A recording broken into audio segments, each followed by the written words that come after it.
Welcome everyone to the Magic Beans podcast. My name is Cracker and I hope you're all well. I've got a couple of beans joining me today. Today we have the Blaster Boy. Scott, how you doing? Good evening all. And we also have Chewy. How's things, Matt? Really good. That's the best intro we've ever had to this podcast. Well done. The best. Well, I think. Yeah, absolutely. I don't know what the problem in the past has been, but that is the best.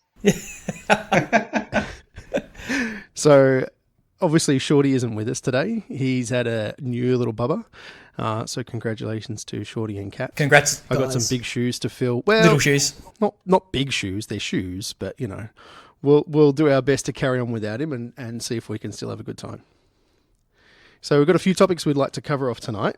But first off, as usual, Blaster Watch. Scott, what have you been up to? It's been a while. You missed the last one. I have missed I missed the last one, so sorry about that for not making. But being that late, you know, as someone of my age, if I haven't had dinner by 4:30 and in bed by 6:30, the next day is just a horror for me. Scott's the reason they now have daytime pre-releases, like the actual exactly, reason. Yeah. These 12 o'clock pre-releases are perfect.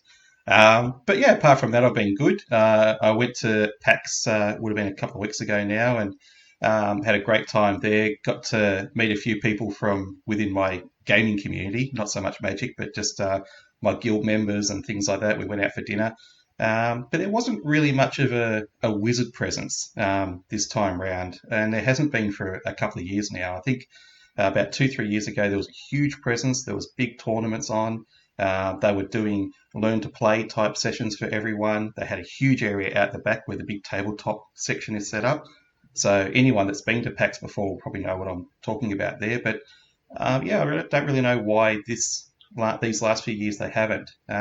They did have in the Diversity Lounge and a few other sort of little AFK type areas you can go to. They were arranging little unofficial type tournaments and teaching people to play in the same area that they're teaching people to play Dungeons and Dragons. So how the two of them mixed together and verbally, I think, was quite loud in there. But you know, at least there was something happening. I wonder if it's just like I imagine having a booth or whatever they're called at one of those conventions is quite expensive, and because Australia is not a big fish in the Magic pond, even though top 4 in the World Magic Cup and putting players into the top 8 of Mythic Championships. David Mines didn't do that on his own. Up-and-coming podcast. Yeah, exactly right. Great, best new hosts out there as well, and but we do, we look at the number of Grand Prix that we get, and it's population size, right? I wonder if Wizards just don't see the value in it, and I think you're right. I think they probably realise that the audience they've already got here, regardless of whether they spend money or not, and it's just not worth their while. I don't know whether they have a big presence at the San Diego PAX or at PAX East they had the first Mythic Invitational, right, with the flagship one for Arena. So they've definitely got a relationship with the organisers of PAX, and I guess, yeah, so maybe. And San Diego Comic-Con, they always have their special limited edition Planeswalker sets. That's true. So there's always a big turnout for those things. So I think it just is, like you were saying, just distance, right? We are, 24 hours flight from the US, effectively, by the time you have stopovers and things. So bringing over a bunch of people would be costly. And I think it's more that their push will be towards Arena now as well. And they are scared of the drop bears. The drop bears are a major issue. Yes. Something that we've never dealt with, but the Americans seem terrified. So I wonder how many international listeners, all 7 of you, are now furiously Googling drop bear, thinking it's a Magic card. Is that different to a grizzly bear? Is it a grizzly bear with flying? It's a 5/5. Yeah, that's it. The problem is it's pacified because they're always asleep, koalas. They are. Just anytime you see them, they're just up in a tree. They sleep for like 22 hours a day or something stupid. They're always fatigued. Yeah. Someone's cussed. Anyway, yeah, we can go. They're always tapped. We'll stop. Someone cussed narcolepsy. Yeah, exactly. But apart from PAX, I haven't done an awful lot of playing on Arena. I still haven't managed to get myself down for a Friday night Magic night. So I do still plan to do that. But I did end up playing a bit of that Artesian Festival thing that was in Arena last week. I think they ran for a week. And that was great. Like, I mean, it was over very quickly. It only took me 7 games to get the 5 that I needed for the 5 cards. Sick brags. Oh, sick brags. Yeah. Well, actually, one of them was a disconnect, so I don't even count that as a loss. but yeah, there was one legitimate loss and one disconnect, which ended up conceding. So what was the Artesian event like? What was the format? It was standard, but they'd actually banned certain cards, and I can't remember what all the cards that were banned were, but I do remember one in particular was the Cavalcade card had been banned. So it was commons and uncommons only. Commons and uncommons, yeah, that's right, yeah. And with I think there was 5 banned cards from memory, but Cavalcade was the one that really sort of stuck a thorn in my side. So I ended up creating a red and green deck, which was more about growth. So it was all my green creatures would grow based off cards that would give it the like Samet's Sprint, for instance, was in my deck. The ones that I actually found that I enjoyed the most was Samet's Sprint, Collision, and Colossus. I think it is. Is that an uncommon? Season of growth. I thought that was a rare. Yeah, sweet. No, it's an uncommon. So those 3 cards seemed to they worked really well together, particularly when I got down things like my Nullback Rhino. So this is a deck that I'm not normally familiar with playing. I don't normally play anything outside of red, really, unless I have to. And in this case, I had to. But I quite liked it. It was a fun little deck. So how did you enjoy having some like big green creatures rather than just little hasty boys in your red? It was good because I knew it was coming, so I actually would build for it. I'd wait for that to come out, and so I'd hold on to things like my growth cards, like my Samet Sprint, or my Seasons of Growth. I tend to pop out fairly early because that was a nice way of getting out some extra creatures or scrying. But it was good because it actually slowed me down a little bit. I didn't have to worry too much about getting these 1/1s for one sort of type creatures out, except for I did have Gingerbrew, so he was fun to put out. But no, I liked it. And the thing is, I think I was lucky in the sense that most of my games, I got the mana I needed pretty quickly. So bringing out my Rhino, which was my most expensive creature, was fairly quick. What Rhino is this? Because Nullback Rhino. It's a simple sort of Rhino's trample, but whenever you cast a spell, that target on that target he draws a card. So if you cast a spell on the Rhino, you draw a card. I'm furiously Googling it now. Nullback. So Rhino. It was a good deck. There was lots of drawing of cards, lots of building up your creatures, and so 9 times out of 10 when I put this Nullback Rhino down, and I usually by that point I had 2 Seasons of Growth down as well, people were just leaving the game on me. So it was got him. Yeah, yeah, you got it. It's a 4 mana 4/4, so 2 and 2 green for a trampler, 4/4 for trampler, and whenever you cast a spell that targets Nullback Rhino, draw a card. That's pretty sweet. I do remember losing. Yeah, I do remember losing to this guy in M20 Limited. Actually, I didn't play a lot of it. Wasn't lucky enough to. I got Season of Growth a few times with some pump spells, but not the Rhino. So did lose to it though. It's bringing back memories. So I'd pop him down, and then I'd pop a Collision Colossus card out on him, or a Samet Sprint. Draw a card and bash for a million. You'd buff him up as well, and before you knew it, he was buffed up quite nicely, and people would just quit. So yeah, it was a good deck. It was just I mean, I won't take credit for designing this deck. I did actually find it. A guy on YouTube was playing it, and I just I googled good decks for the Artesian Festival, and I came across this one. I thought that looks like a fun deck, and it was. So I'm now going to keep it in my deck list now, and just hopefully play with it later on. That's sweet, man. I'm glad you're expanding your horizons. That's closer to like a aggressive mid-range deck, right? When you've got a bunch of 4-drops that you're trying to hold on to so you can cast pump spells to get immediate value. That's a really good thing to learn, is like with some beatdown decks, casting things on curve is exactly what you want to do, and sometimes you just got to hold so that if you think they're going to have a removal spell for it, you can get some value out of it anyway.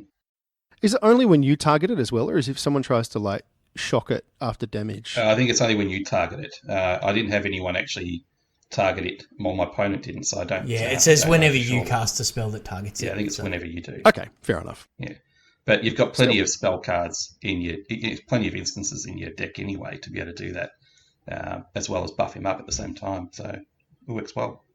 Yeah, that's cool. It's kind of like the feather deck from a little while ago, which was the same sort of thing. You target it and get some additional value for, You heard pointing pump spells at your own creatures. You heard it here first, guys. Gnarlback Rhino is the green feather.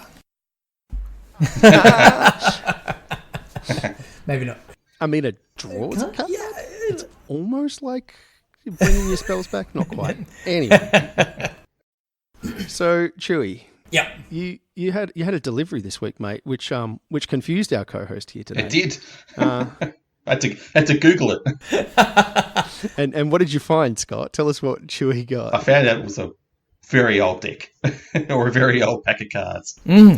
That's all I looked at. I think it was 1995. It was. They were released.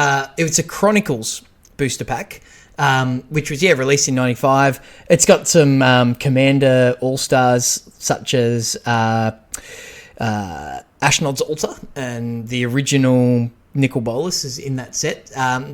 And I put a picture of the pack up. I tweeted a picture of it at ChewyMTG. Shameless self-promotion. I am building up for another Chaos Draft, which I wouldn't mind being an annual Magic Beans event, basically. So, what's a Chaos Draft? I hear you ask. I was going to say, do you know what a Chaos Draft is, Scott? Nope. Okay. Well, we have to come to the next one. That's for sure. So, it's something that I've seen at side events at, like old nationals or Grand Prix or, big events. And I've always gone, oh yeah, that's kind of, looks interesting, but have never gotten into. Some people do sealed rather than draft. But what it is, sorry, I'll finish my backstory. So then at the last nationals, in the afternoon of the Sunday, pretty much whilst the top 8 was going on, Shorty and I were looking for things to do whilst the top 8 was going on because we were a long way from there. The Chaos Draft got announced, and I thought, why not? So, and I had a blast. I had a really good time, and I'm like, we have to do this with the beans. So, effectively, it is a whole bunch of random boosters where you get 24 packs from all different sets, and you randomly distribute those packs amongst your drafters, 3 packs each, obviously, and you do a draft.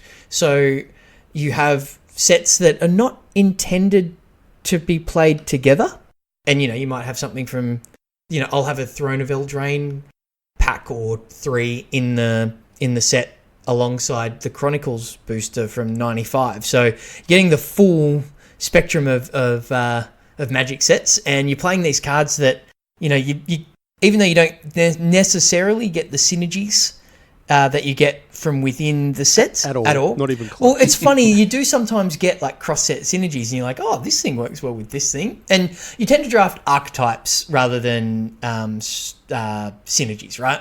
So you go, I'm gonna draft this red-white aggressive deck if you're Shorty, or blue-white flies, or blue-white flies, or red-green aggressive mid-range with your Gnarlback Rhino that you open in pack 1 out of your M20 booster or something like that, right? So, and it's cool because everybody opens opening old booster packs. Opening packs is really fun, but when you're opening old boosters, and I've got 3 Kaladesh boosters as well, so there might be inventions, Nice. So I've got, I think I've got 6 of 24 boosters collected so far, and the aim is over the Christmas break to have the 24, and we'll all get together and draft it. So it's so much fun. It's a really casual, fun thing to do, especially for people that it's fun if you've been playing for a really long time, because you're like, oh, I remember this card, because you tend to remember constructed decks and marquee cards. But if you drafted a bunch in that set, you're like, oh, that's right, this common was really good in this format. And it brings back that nostalgia as well as the, I might open a Gideon or something like that, right? So it's a really fun for that sense. But then if you're a new player, you're opening cards that you've never, ever seen before. Like, it takes a long time to draft because... It's wild. Yeah, because you have to read every card and you look at them going... I don't understand this because the templating is all different and the creatures are all bad. Yeah. the spells are all really good. It can't be any worse than a cube that I did at Chewy's years ago where he gave us Russian cards. I mean, I had no Hang idea. on now. I had no Everyone idea knows what they Shrine said. of Burning Range does in Russian, man. It's fine. Yeah, Shrine of Burning Rage and I can't remember the name of the card now. It's either white or 2 mana, three white mana or 6 other mana, and puts 3/1/1 flyers into play. Lingering Souls? No, the 3 mana one, not Souls. The other, Spectral Procession. Yeah. Is that the one? Something like that. Oh, I don't know. Yeah, I've got like a German one of those. But it's like I really want this card, but that's the version of the card I own, so I chucked it in, and just look at Scryfall on your phone. It's fine. Translate, Google Translate. Yeah, exactly. But yeah, I guess it's similar to a cube draft in that you're looking for synergies and strategies that sit together without having a set-based synergy. You can't go, I'm all adventures or I'm all elementals, but you've got just good magic cards generally. So it's good fun. Yeah, you just kind of have to draft your fundamentals, right? You're looking for removal and like game-winning threats and that kind of stuff. And then like the games themselves are just nuts because you have no idea what like the cards are in the set. Like I wouldn't know what's in Chronicles. Like I mean, I was 11 in '95, right? Like I wasn't playing Magic. Wow. So I've no idea it's an old game, man. Yeah. Like I've got no idea what these cards are. Which I'm an means, old like, gamer. Yeah. Combat is insane because you're just like, well, I mean, there may be a pump spell or there may be some. You don't know what your opponent's got. Idea. Yeah, I've got no idea what your opponent's got in hand. Yeah, and what's flanking? There's no playing around stuff. But speaking of old boosters or like spicy boosters and how fun they are to open, can we talk about collector boosters? Sure. Yeah. So. I don't know if you haven't seen this. I don't know. Joel, you've probably looked at a little bit more than I have. Do you mean the mystery boosters? That's the one. Mystery packs. Yeah. Talk to us about those because I've seen just a couple of... I heard they were a thing and I was like, whatever. Like collector's boosters, something that I'm probably not going to get. So wasn't very interested. And then I saw some pretty cray-cray Twitter posts over the last 24 hours. So this morning I woke up and grabbed my phone because that's what you do. Today's Friday. It's the first day of the Richmond Mythic Championship that's happening over this weekend. And one of the very first events that Wizards and Channel Firewall ran was this mystery draft, or mystery sealed actually.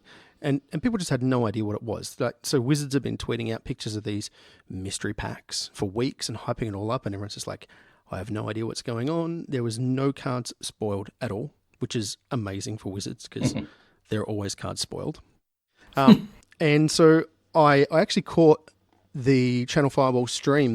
One of the guys there cracked a bunch of these packs, and I was watching it live with like 5,000 other people on Twitter in this like 240p resolution because it was his phone in a convention center. But they were, I'm trying to think how to describe them. They're basically, it's like a chaos pack. So if you've ever been to your local game store and you've seen, they're usually called like repacks, and they're usually a couple of bucks, and they're basically 15 cards with a rare. And, you just kind of get whatever. And so that's exactly what these were. They were just like... PSA, generally try to avoid those yeah, from they're local not game store because you don't get... But if you've got a $2 in your pocket and you're just like, whatever, then that's fine. Support my local game store. Correct, exactly. But yeah, so the first card in the pack, which made just everybody stop and go, what? Was actual test cards. So Wizards, when they're doing testing in play design and they're building sets, they hand write out cards and like draw little sketches of things that are clearly not the names of the cards. Like literally in the rules text, it'll say card name in bold and stuff like that instead of the actual card's name, because they haven't come up with that yet. And so what they did was they printed just cards that either have existed in their playtesting days or like new ones that were part of the Great Designer Quest, which they've done a few times now, and just things that haven't quite made it or possibly might make it. And they just look... Well, they look like a Post-it note stuck to the front of a playing card, except they're white. They look really amazing. cool. Well, if you actually look closely, though, the card that they're stuck to is actually the card that they're referencing. If it does, yeah, absolutely. Yeah, so there's one that is one with death. Yeah, and it says you lose the game, and that's the test card. You lose the game. Yeah, which is the actual card that came out with was one with nothing, which is... kind of the same it's same text, effect. but it almost the same effect where it's 1 mana black instant that says you discard your hand. Right? Kamigawa block. So thank you so much. Yeah, like amazing. But yeah, so you kind of get a hint of what is behind of what the playtest card grew up to be throughout play design. Yeah, and so some of them are also like the unsets. So if you've ever seen like Unhinged or Unglued or Unstable, they're kind of along that sort of jokey feel theme as well. So recently they had the Great Designer Search, which is a big competition that Wizards runs, where you can, basically put in responses, and if you're good enough, you get an internship to be in the R&D team in Wizards. And one of the questions that came out that was super controversial was about a 4/4 flying with vigilance, right? A creature that's 4/4 and flying and vigilance. And what colour should it be? Now, that's a Serra Angel, and it's a white card. But Wizards said that the other colours that it could be was green and black. And so, as a joke, because there was this huge uproar from the community, Twitter blew up because it's Twitter. That, and Wizards just went, well, here it is. And so they did it. And there's this terrible sketch of some Golgari flying thing, and it's hilarious. So, well done, Wizards. And then the rest of it is still unknown at this stage. So there's more information coming out Monday next week after the MC is finished. At the moment, we know there's over 1,000 cards and less than 2,000. Wow. So it's a massive, massive set. And it literally goes back to, I think they said Mirage. But they're really cool because each pack has got like a rare, sometimes two. And then there's like 2 commons from each colour. And 2 uncommons, and then there's some multicolored and all that sort of stuff. But they're all original artworks from the original printings with the original set symbol in the normal spot. And then in the bottom left corner, they've got like a little Planeswalker symbol, so you know that it's from this set, and it's got like 2019 written on it and stuff. But there's some really, really powerful things in there. Some dude opened a Mana Crypt that I saw. Someone opened a Teferi's Protection, which is like Commander staples. So the idea is that this is basically just pre-made Chaos Draft, which seems like a really cool idea. So, and there's no talk about when or how much? And... Not yet. So I think the sets that are being released this weekend are slightly different from what I understand to the ones that are coming out later. And it seems like it may be March before we may see them in stores, and no word on pricing yet. Hopefully, they don't make them $30 boosters or something stupid like that. Yeah. So do we know, are these cards going to be Legacy or Commander legal? I mean, the test cards won't be unless your play group lets you. But the rest of them are just normal Magic cards. So these are all reprints. There's no new cards that I've seen or heard of in the set. Okay. Apart from these test cards, which you get one of in each pack. So. But can I if you guys are okay with it, I could put Sliv Mizzet Hivemind in my Sliver Commander deck. I hope you would. It's my commander. Absolutely. Oh, is there enough? Yeah. You have to read the card, don't you?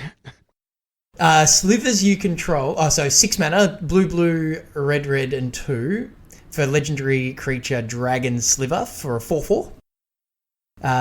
slivers you control have flying, and whenever you draw a card, this creature deals 1 damage to any target, and tap, draw a card. So, OG Niv Mizzet. like Niv Mizzet, OG Niv Mizzet, but for all slivers. So, no, not broken at all. No, completely fair Magic card. Yeah. So, yeah.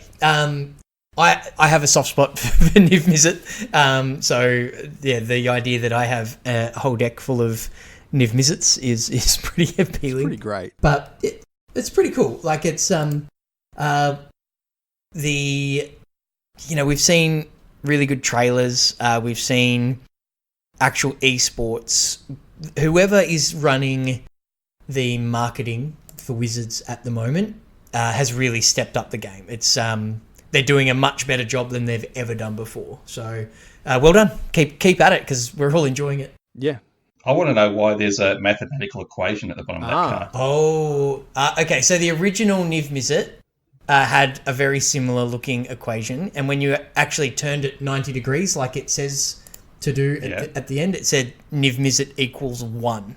So like Niv Mizzet is number 1. So that's cool. So this card says. This card says Chewie's just turned his head to a really awkward angle to try and read his monitor. Yeah. I think I have as well. So, no, what it is so it says 180, so it's Sliv equals Niv.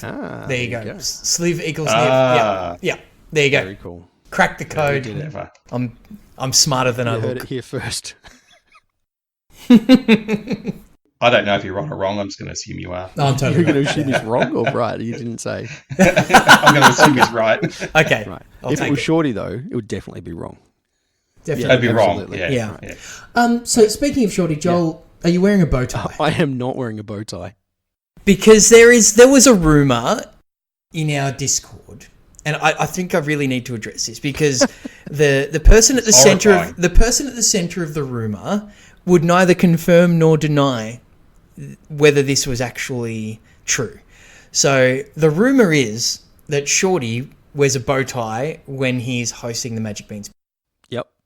And that's fine, right? You kind of go, well, it's just a podcast. Why are you wearing a bow tie? But the rumor is that is all he's wearing. So Yeah. I think we need to address that and let him know that that's uncomfortable. I think he needs to get dressed. I think that's the only dressing that needs to happen here. I don't think we need to talk about it.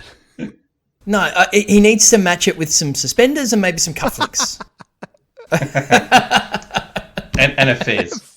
Yeah, exactly. Maybe some nice shoes. Yeah. So, yeah. Without socks. That's it. Anyway, who let me on the podcast? Anyway, just derailing it. No, Yeah. You introduced us all to Magic, so you came on by default. No, Shorty introduced Oh, was me. it? So yeah, I'll have to yeah. So re-listen it to is. that intro podcast again. Yeah. Were you even there? You were. Anyway, Speaking of Shorty, I actually did see him on the weekend. A few of us got down to our little camp that we have down near Torquay, and we got a few games in. So we played. Shorty didn't play, but I played a 5-player game of Commander. is it still going? It could be. I died very early. I borrowed one of my mate's precons, and it's the Duretti pre-constructed deck. So it's mono red. I like that deck. They didn't like me recurring mere Battlesphere from my graveyard. Oh, Yeah. That paints a target on you. Is Bosch Iron Golem in Yeah, that of course deck? he is. Yeah, sweet. And okay, just checking. and Wormcoil Engine and some awesome fun things. So Stu and I kind of went at it. Stu was playing in a Traxa Super Friends deck, so I was like, right, well, we have to kill you first. And the turn before... For reasons. It seemed fair. The turn before I was going to kill him, he cast Sauron Markov and made my life 10 and managed to convince a couple of other people that they should just attack me with some dragons. And that was the end of my game. With some dragon. Was that person he convinced his wife? No, it was actually Butcher. Oh, okay. With a name like Butcher, he's obviously going to... Yeah, okay. Yeah. Excellent. But it was a lot of fun. And so as I was eliminated, super early in the Commander game, I was only 4 hours in. Not quite. Shorty and I actually sat down and jammed a bunch of Pioneer, which was, nice. it was sweet. So we proxied up a whole bunch of decks. I used a tool that's called, I think it's metagame dot something, and it actually lets you print a whole stack of cards. You can put like 3 cards with Oracle text on a single piece of paper, and so it lets you just have a whole bunch that you can run through. So pretty sweet. Can we find that link and we'll put it in the show Yeah, notes? absolutely. Yeah, sweet. I have it somewhere. And so Shorty was playing a 4-color Ascendancy combo deck, which I think we talked about with Sylvan Awakening. Oh, and nice. so basically, I think we talked about this last time, Scott, with Jeskai Ascendancy is an enchantment that whenever you cast an instant or sorcery, you untap all non-land or all creatures you control, and they get +1/+1 until end of turn, and you may draw and discard a card. And so the deck is basically built around this card called, well, Jeskai Ascendancy is the main engine, and then Sylvan Awakening. And what it does is it's a 3-mana sorcery that turns all your lands into like 2/2 creatures. And so you cast that, it turns all your lands into creatures, and then you follow up with like a like opt or something afterwards, which then untaps all your lands, makes them 3/3s, then you can tap them all for mana, and then keep going. And so all your lands become these massive threats that you can just smash people's faces in with it. It was very consistent. The mana was like a little bit awkward occasionally, but I was just not able to keep up with it. And so I was playing Abzan Rally the Ancestors because you were. Why wouldn't I? And I'm sad to say that the deck felt a little mopey. I unfortunately couldn't make it down this last weekend because of working over the weekend. Yeah, because that's basically all I seem to do lately. But yeah, for the foreseeable future, unfortunately. But I work, I spend time with my family, and I record this podcast. They are my priorities. So doing what I can. But I've been playing some Pioneer Online. When the opportunity comes up. Been playing Godfarer's Gifts mainly. Been kind of tinkering with some other brews. But yeah, Godfarer's Gift because it's kind of a pet deck in Standard, and I've been having kind of, okay results. I'm positive overall. I think I played 25 matches, and I think I've at 16 or 17 wins now, so I'm not setting the world on fire, but I'm going okay. But I have been I'm happy to face the Rally the Ancestors decks most of the time. So yeah, it was. So the list I was playing, and all the lists that I played, were just ones that we pulled from the initial 5.0 deck dump from Magic Online. So there's a website which just lists all of the decks that have gone 5.0 in a competitive league, and they're at least 10 cards different from another deck, I think. And so in the most recent one, because Pioneer's brand new, there was like 130 different decks or something like that, which is amazing. Whereas normally in like Standard and Modern, there's like 10 or 15, just to give you an idea of the variety of what's going on. But the deck did what it was supposed to do. I didn't, because it's a 3-color deck, the mana was okay. But I was just a turn too slow against everything that Shorty was doing. And so the other deck he was playing, because like you, he loves that Godfarer's Gift deck.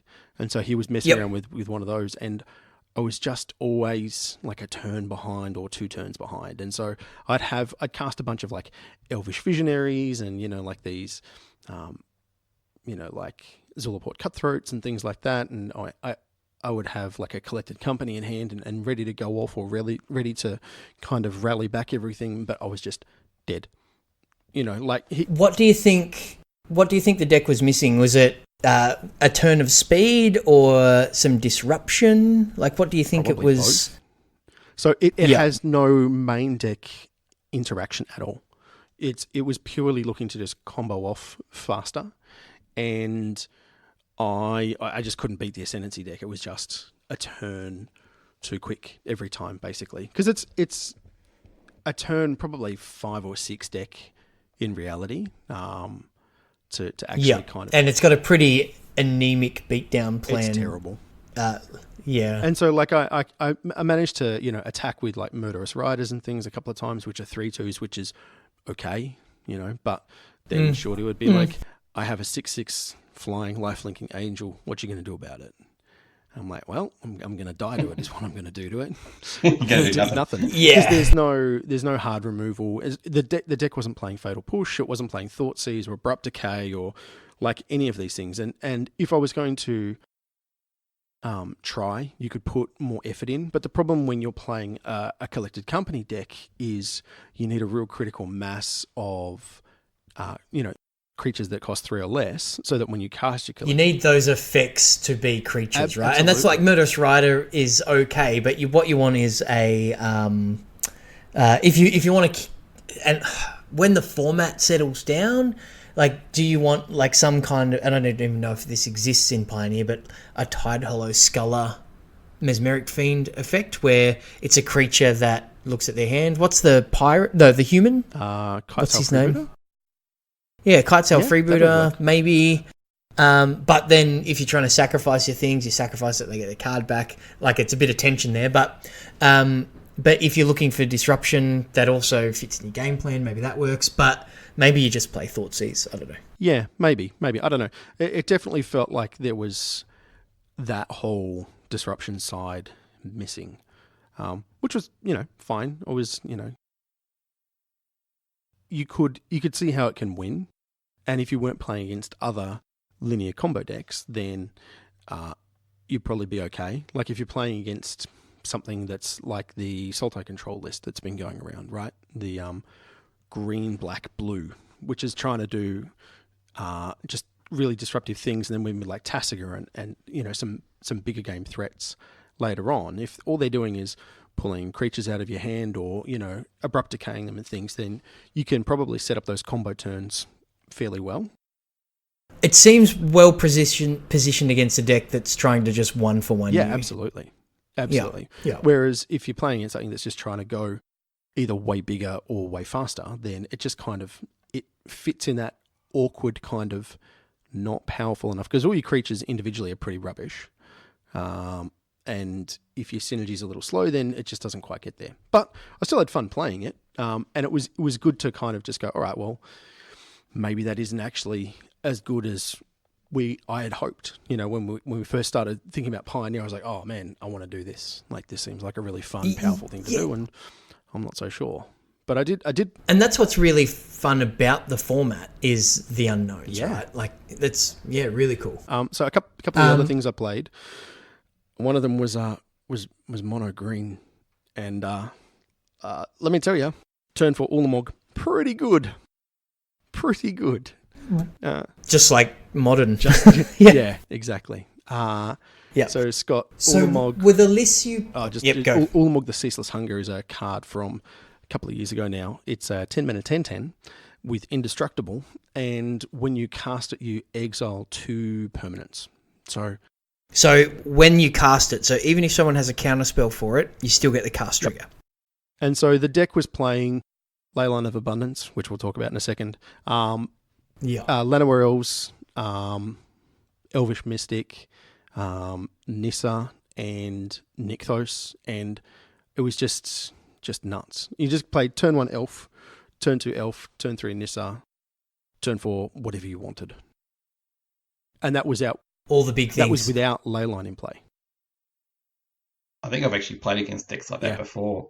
That's what I like about this Pioneer is that, like when we went to the MTQ ages ago, well, it feels like ages ago now, a lot of those cards I had really no idea what was going on because it was so vast. Whereas with Pioneer, I'm just looking at it now, Return to Ravnica was the first set that we're allowed to use.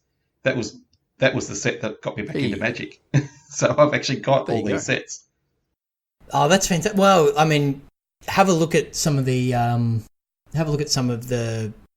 decks from Pioneer. You could probably there's quite a good mono red aggressive deck. It's all built around prowess. I've already I've googled mono red while we're speaking. Of course you have, and I've found one. I'm pretty sure that in the latest mono red build is your default Google search, right? Yes. So Cracker, you mentioned Leyline of Abundance. So obviously that deck, as you played it, would have to be reviewed somewhat. Would have to be adjusted, given that it no longer has legal cards in it. So yes, so Leyline of so they'd mentioned at the start of the format that they were going to do some pretty aggressive bans, right? So the 4th of November, which is only Monday, was only 4 days ago or something. Oh, 4 days ago. Start of the week. They had a ban and restricted announcement, and it was only cards from Pioneer that were listed, and they listed Felidar Guardian, Leyline of Abundance, and Oath of Nissa. So you mentioned Leyline of Abundance already. Mm-hmm. What does that card do? What does that do? Well, it's like all the ley lines. So if it's in your hand at the beginning of the game, you can put it onto the battlefield for free because, as we keep saying, free spells are dumb. And what it does is whenever you tap a creature for mana, you add another one of that mana, or you add another green. So basically you would play a turn 1 elf, and then on turn 2, you would have access to 4 mana, or turn 3 you would have access to like 6 or 8 mana. So it just doubled all of the mana producing creatures, and because we have Llanowar Elves and Elvish Mystic and Sylvian Caryatid and what's the Once Upon a Time Hexproof dude, there was just a huge abundance of these early creatures that let you ramp. Badum-tsh. There was an abundance for your Leyline of Abundance. Have you been spending too much time with me? Yes, indeed I have. I didn't even realise I made a bad joke. There you go. So it just and then there was also the activated ability on it, which is different from most ley lines, which don't have that, where you can pay 6 mana and put like a +1/+1 counter on each creature you control. So it was really synergistic in that you could make just huge amounts of mana, and then you had somewhere to put it all, which has typically been a weakness in ramp strategies, right? You would have these creatures that you play early, and then they ramp you up to your big stuff, but if you draw the wrong half of your deck, then you've got all these mopey 1/1s that don't do anything. All of a sudden they become 2/2s and 3/3s. And like if anyone's played against Steel Oversea, you just kill that thing on sight. It's the same thing, right? They just got out of hand really quickly. So, and in addition to that, with Oath of Nissa and also with Leyline of Abundance, the card Nykthos, Shrine to Nyx is a super powerful effect. So it's a colorless land that lets you tap it, and you add mana equal to the devotion of a color you have. So that means for every green forest symbol you have on a permanent on the battlefield, you add 1 mana. So with the and Leyline of Abundance is double green. 2 and 2 green. Exactly. Yes. Yeah. So you tap to, but you're not actually investing mana to cast it. Because you're starting the game with it in play, so you've just got free devotion. Yeah, exactly right. So it basically means that Nykthos is break even at that point, and then for every other mana dork, as they're called, they're like +3 mana each. Just insane. Yeah. And then Oath of Nissa you mentioned as well is also on the banned list. That was showing up in a lot of decks, and there was a bit of debate about whether it was whether it was the best choice for some decks. But do you want to read it out? It was particular. Do you have it? I can do that. So Oath of Nissa is a legendary enchantment that costs 1 green mana, and it says when Oath of Nissa enters the battlefield, look at the top 3 cards of your library. You may reveal a creature, land, and importantly, Planeswalker card from among them and put that into your hand. Put the rest in the bottom of your library in any order. So it'd be a decent card in green because that's basically Ponder, which is banned in Modern, restricted in Vintage, but in green. It's that alone makes it a pretty good card. But here's the kicker. The second stanza of text says, you may spend mana as though it were mana of any colour to cast Planeswalker spells. So it would give you, in this deck that you're talking about, the Leyline of Abundance deck, it let you find, in combination with Once Upon a Time, it lets you find an early mana accelerator, or it let you find one of your big payoffs. Or Nykthos. Which was really good. Or Nykthos. What it also did, in conjunction with the other banned card, Felidar Guardian, which is a 3 and a white for a 1/4 cat beast, which says, when Felidar Guardian enters the battlefield, you may exile another target permanent you control, then return that card to the battlefield under its owner's control. So Oath of Nissa let you find both sides of the copycat combo, which is the Sahili Rai, which has a downtick ability of exile a creature and then return it to play, which then you target a Felidar Guardian of a creature you control. It becomes an artifact of haste until end of turn, I think. And so then, so when you do that, you target your Felidar Guardian, which then enters, and then its flicker effect occurs. You bounce the Sahili, it comes back down. All its loyalty has been reset, and you can do that infinite times. So you make an infinite number of 1/4 hasty cats. Now, it's predominantly a green deck that you play it in, or there's Jeskai versions, but Oath of Nissa let you find both Felidar Guardian and Sahili, and you're a 4-color deck, but Oath of Nissa fixes your mana to play your Splash, which is your blue-red Planeswalker. So I think rightly so, and expectedly, Felidar Guardian was banned on the 4th as well. Poor Felidar Guardian got banned in Standard, got banned in Pioneer, and no one is surprised.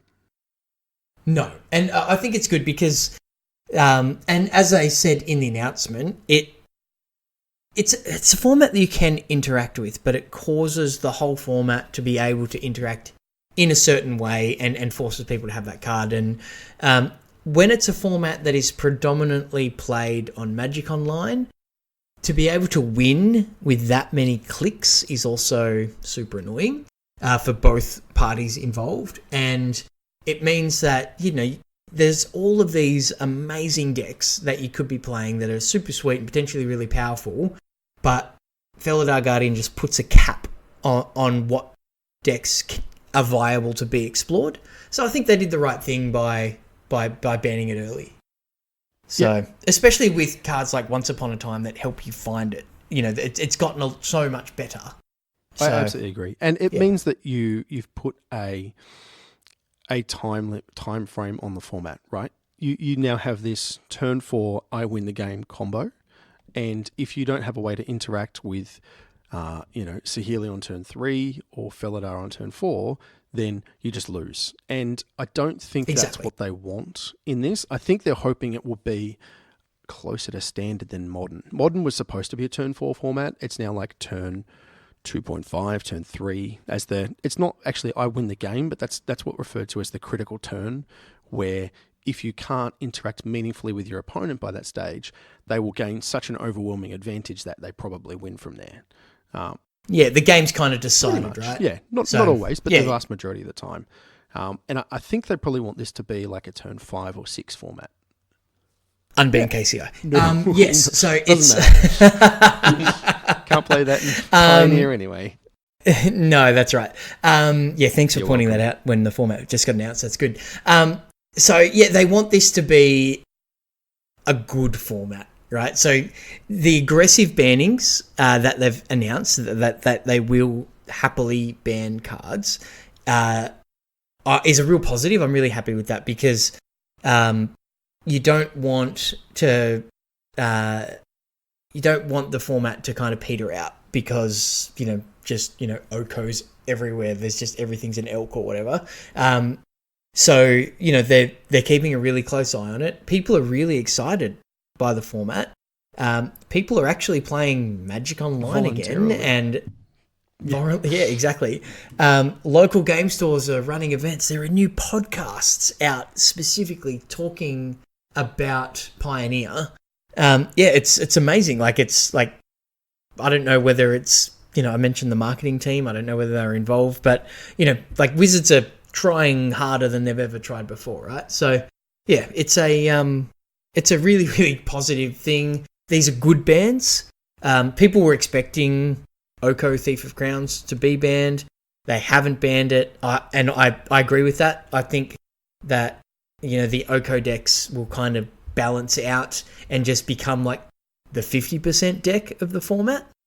And, you know, you just be prepared for it. Like in the Godfarer's Gift deck that I was playing, my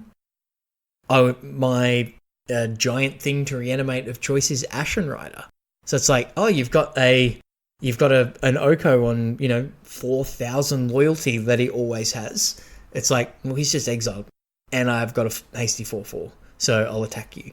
So it's yes, you might make my well, if you don't have a way to interact with Oko, maybe your 7 mana Godfarer's Yeah, you can't leave it out for is a an turn. elk, but no. So you play it, and you play the you either play Agent of Treachery and just steal their Oko, or you just exile it. And, you know, that's the format adjusting, right? So if the format was bulk aggressive creatures, then I would, you know, go back to the Angel of Invention. If the format was really mid-range, then you go, well, Drek'Yuseth's probably pretty good because I can attack you for 4 and kill 3 of your things.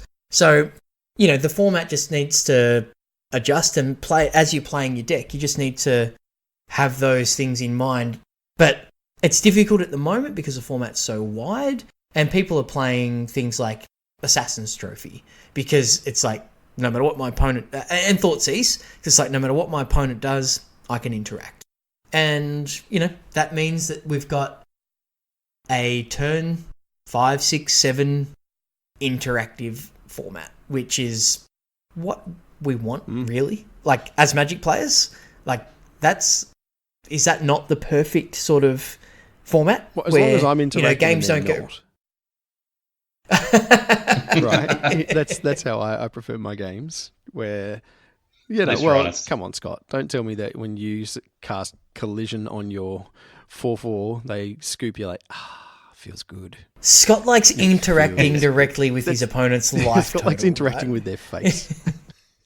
Yeah. Does your deck play any disruption? Yeah, it plays shock. It disrupts their life total, right?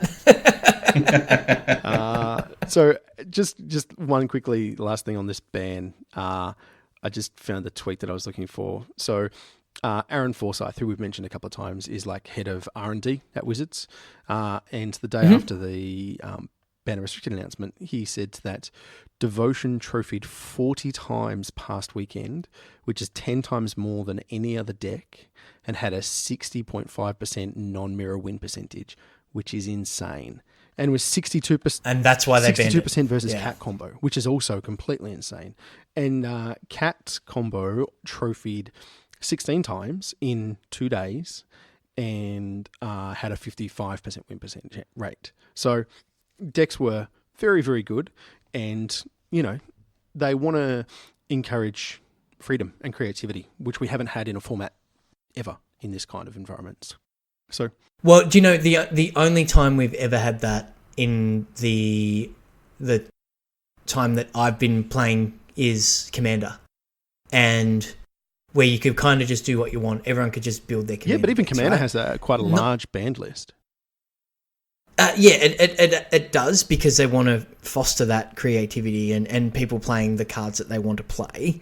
And, you know, some people go, well, the card I want to play got banned, but the majority says that, you know, the format is better without these cards.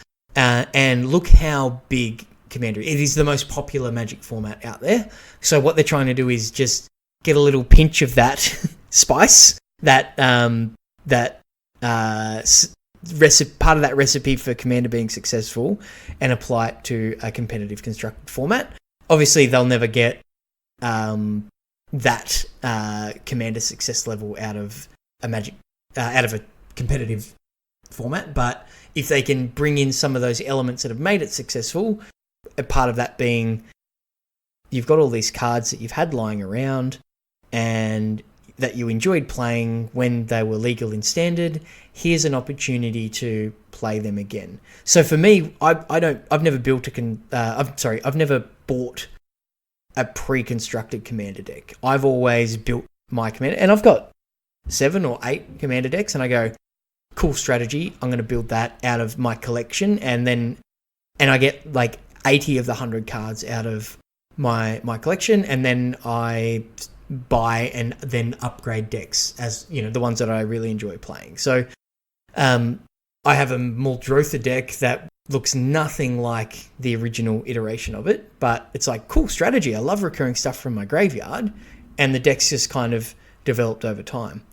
Pioneer decks are going through the same transformation where people are like, oh, I want to play this, X deck, whatever it is. Shorty really enjoyed playing Jeskai Ascendancy, and now it's got all these tools, and people will continue to iterate on that, and by aggressively banning cards, it allows that creativity and that experimentation to happen, and the exploration. The format's called Pioneer. Like the exploration that a brand new format that doesn't have these. It has pillars of the format, but doesn't have these restrictions. These decks that are restricting the format. That's perfect. So I love speaking it. of restrictions, just to jump in. Big announcement from SCG today. They are dropping Legacy from everything in 2020. Yeah. And that's purely to do, Pioneer. They've just outright said it has pushed Legacy out. They stopped it being one of their primary formats about 2 or 3 years ago. And in the announcement today, they were saying that they really should have just cancelled it entirely then. But they really liked the community and they wanted to try and help it along. But the cost barrier by having the reserve list and just the barrier to entry in these decks are, $4,000 or $5,000, it just makes the tournaments that they were trying to run unprofitable. They couldn't run like Legacy Opens and things very often because they just wouldn't get the numbers.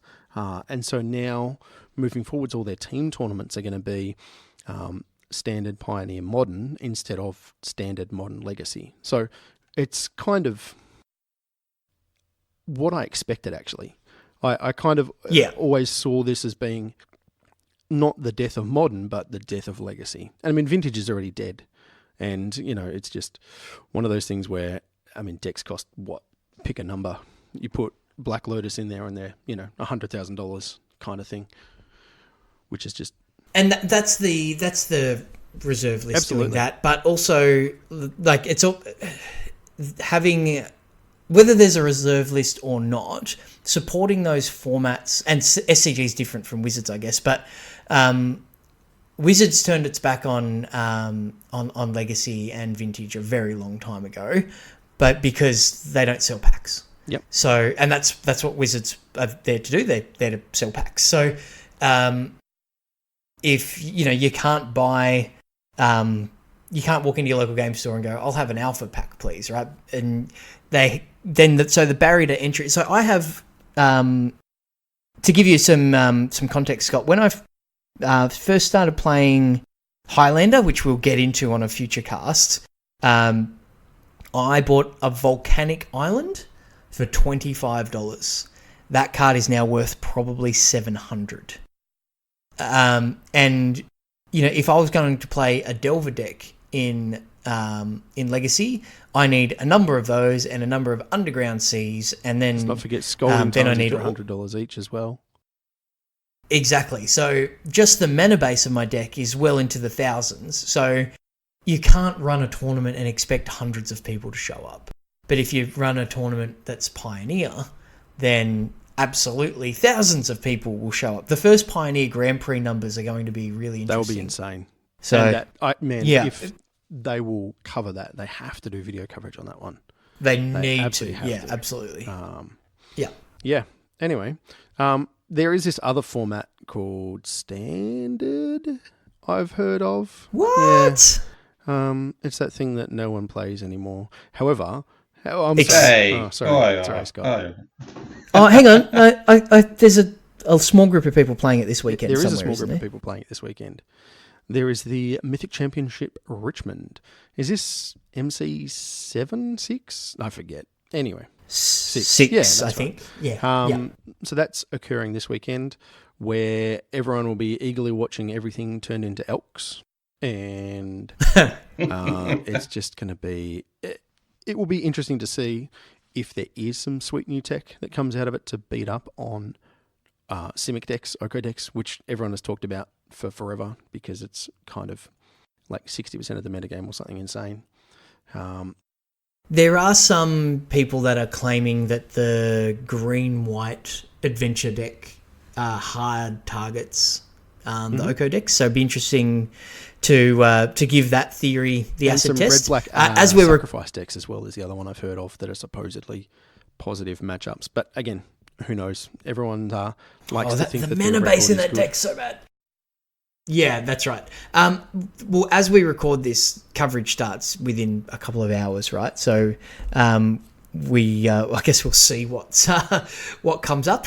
But yeah, we've got a lot to look at in there. Like we've got the ban list that is the bannings from the last Mythic Championship with Field of the Dead, etc. So that shook the format up a little bit, but I think a lot of people just defaulted to a Simic based deck. Whether they have a third color or not, we'll see. But there's a lot of Thieves of Crowns running around, so it's hopefully it's not just mid-range mirrors with not being able to tell what's an elk on paper, because it's paper coverage.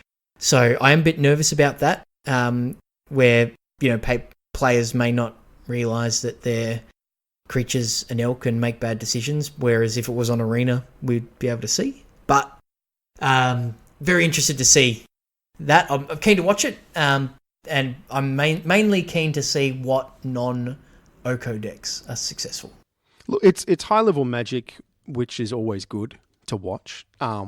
Even if you can't take, like, let's say on the 18th, which is the next BNR announcement, Oko gets banned or whatever, and it basically validates this tournament, which is it's like 10 days from now, so it's just over a week away, right? For the BNR, but watching pros will help you a lot understanding how they evaluate game states. And there's also the limited portion. There's Throne of Eldraine, which is still going to be our draft set for the next 2 months, I think. So yeah. They always start day 1 and day 2 with a draft, and they usually have a featured drafter. So they'll kind of have a camera over the shoulder of one of the professionals, usually one of the really high-ranked players, probably someone from the MPL, I would guess this time, and they'll have a couple of people in coverage talking through, the picks that they're making. They'll usually have like Marshall from Limited Resources on, talking about what he sees in the pack and what they're hoping to wheel. So there's some good stuff that you can pick up from that just by watching. Yeah, I'll be curious to watch it.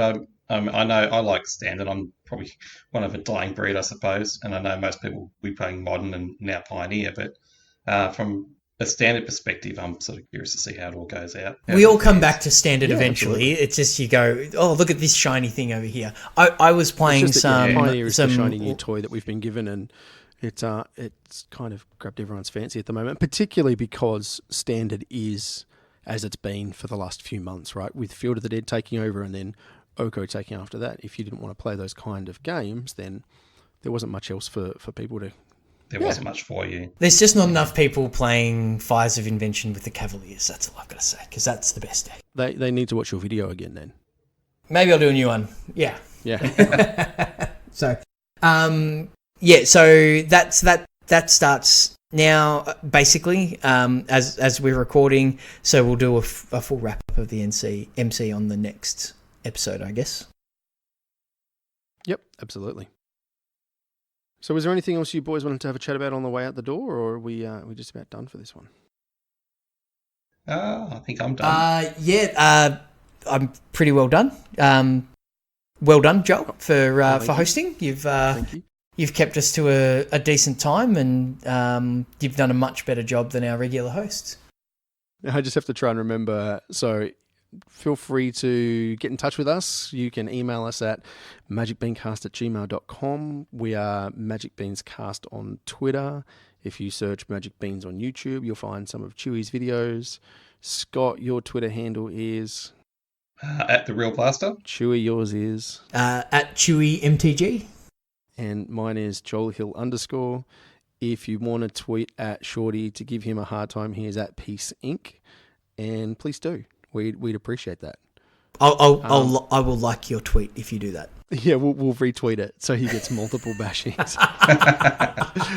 Because we're good mates. Yes, exactly. I look forward to that. All right, everyone. Well, thank you very much for listening, and we'll catch you all next time. Cheers. All right, see you all. Goodbye.